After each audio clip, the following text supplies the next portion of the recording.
Bonjour et bienvenue dans une nouvelle vidéo. Aujourd'hui, je vous fais une vidéo avec un saladier à gourmandise qui est une partie de ce que j'ai dans mon placard à gourmandise. C'était juste pour faire la miniature. Aujourd'hui, je voulais vous parler en fait de compulsion et de mes 3 astuces principales pour mieux gérer les compulsions, pour pouvoir vous permettre plus facilement de les atténuer. Donc la toute première chose à faire pour pouvoir atténuer vos compulsions, ça va être de prendre le temps de s'asseoir lorsque vous mangez. Quand je dis manger, je parle aussi bien des envies de manger émotionnelles que de la sensation de faim. C'est-à-dire que des grignotages ou éventuellement des repas principaux. Et dès que vous mangez, il est primordial que vous puissiez être assis pour que votre cerveau ait conscience que là, vous êtes en train de manger et d'ingérer des calories et de répondre à un besoin. Et en plus d'être assise, de manger sans avoir de distraction.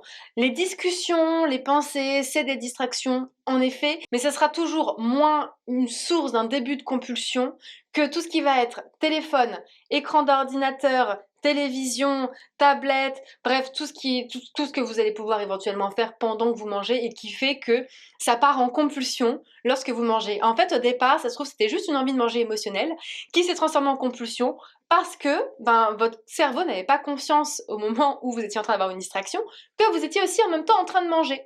Et vu qu'il n'avait pas conscience que vous étiez en train de manger, en fait le rassasiement il tarde,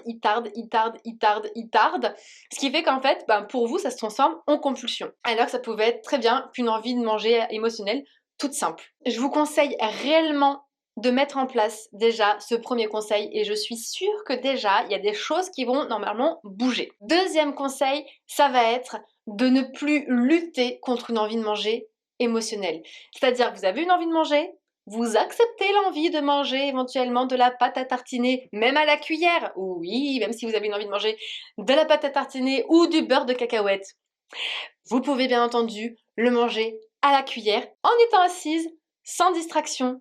Et pas besoin de culpabiliser derrière d'avoir mangé ça. Enfin, clairement, il faut dédiaboliser aussi les aliments et arrêter de se dire que c'est bien ou c'est pas bien de manger tel ou tel aliment. Vous avez à ce moment-là envie de manger du beurre de cacahuète à la cuillère, vous mangez du beurre de cacahuète à la cuillère. Plus vous allez chercher à résister, plus vous allez chercher à être dans la restriction et à vous interdire d'en manger, plus vous risquez de partir dans de la compulsion sur un plus ou moins long terme. Et le troisième conseil que je vais vous donner, ça va être d'acheter en abondance. C'est-à-dire que si vous avez un problème avec les pépitos, si les pépitos c'est le truc là qui vous fait grave envie et sur lequel vous avez une peur bleue de perdre le contrôle et de partir en compulsion en mangeant des pépitos, vous achetez pas qu'un paquet. Alors certes, niveau budget, ça va être un petit peu compliqué, on va pas se mentir, hein.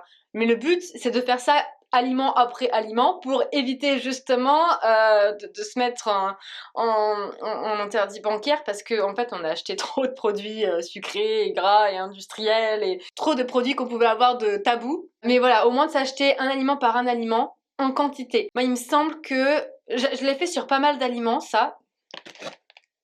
C'est pour ça qu'aujourd'hui, mon placard à gourmandise est rempli à ras-bord de tout et n'importe quoi.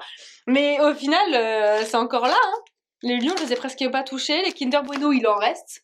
Et il reste même des Kinder Country qui sont encore bien au chaud et je sais toujours pas fini. Parce que même si vous allez en effet compenser au départ et manger peut-être de grosses quantités, plus le temps va passer et plus vous allez être à l'aise et avoir un rapport sain avec ces aliments-là. Parce que votre cerveau comprend que là, il peut vous faire confiance et que là, il y a cet aliment disponible toute la journée, tout le temps, quand vous en aurez envie, quand lui, il en aura aussi envie. Il sait que là, il peut vous faire confiance, donc il aura plus de facilité à s'en passer, contrairement à ce que vous pourriez le penser. Donc voilà pour la vidéo d'aujourd'hui. Comme d'habitude, je vous laisse liker la vidéo si vous l'avez appréciée, vous abonner si c'est toujours pas fait, et on se revoit demain dans une nouvelle vidéo.